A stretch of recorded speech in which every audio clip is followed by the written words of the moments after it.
Ile na ziara yetu na tupo katika eneo la mwisho kwa siku ya leo katika shehia ya Mzuri.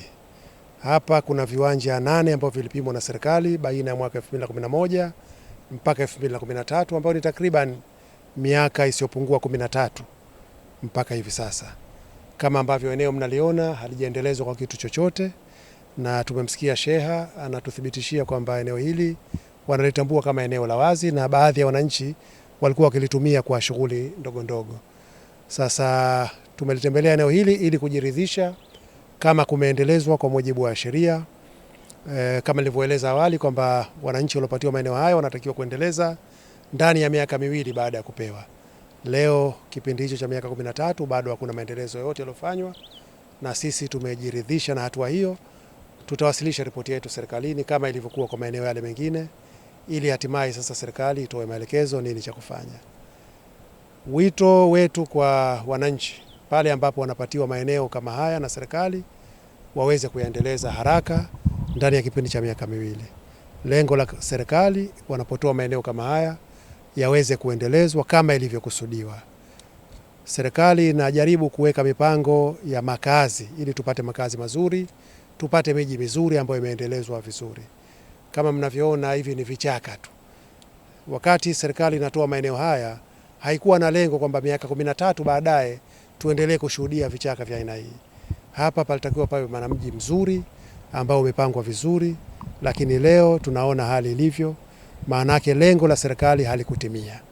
Sasa tutaishauri vizuri zaidi serikali ili iweze kuchukua hatua mwafaka zaidi kuhakikisha kwamba eneo hili ambalo lipo katika mandhari nzuri sana lingeendelezwa, lingeweza kutupa taswira nzuri, lakini pia lingeweza kusaidia ama jamii moja kwa moja au watu mmoja mmoja, lakini leo tunaona halina faida yoyote kwa wananchi wala kwa nchi, kwa sababu bado liko vile vile kama lilivyotolewa mwaka 2011 mpaka 2013.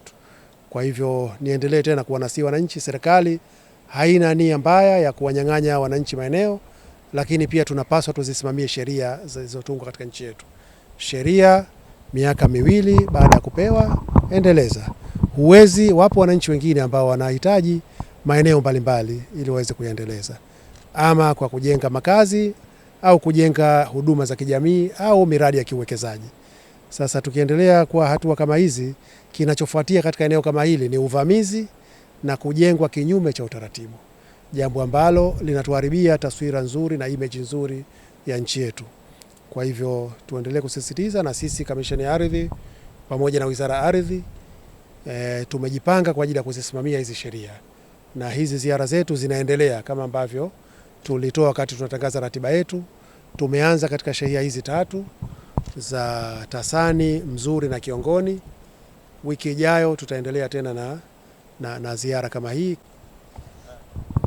Kwa ujumla katika shehia 3 tulizozitembelea ni wastani wa viwanja 300 vilitolewa na serikali.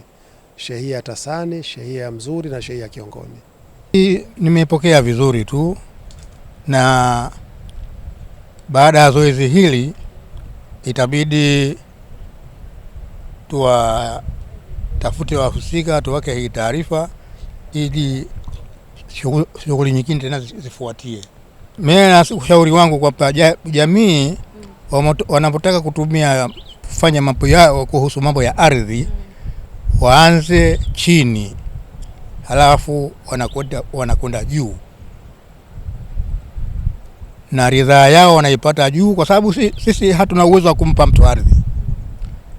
Ardhi anapewa mtu huko, lakini sisi tunasimamia tu. Sasa kwa hivyo mtu anakuja kwetu, tunampeleka kunakohusika, halafu anateremshwa, huyo tumemkubalia ama hatujamkubalia, basi utaratibu unaendelea.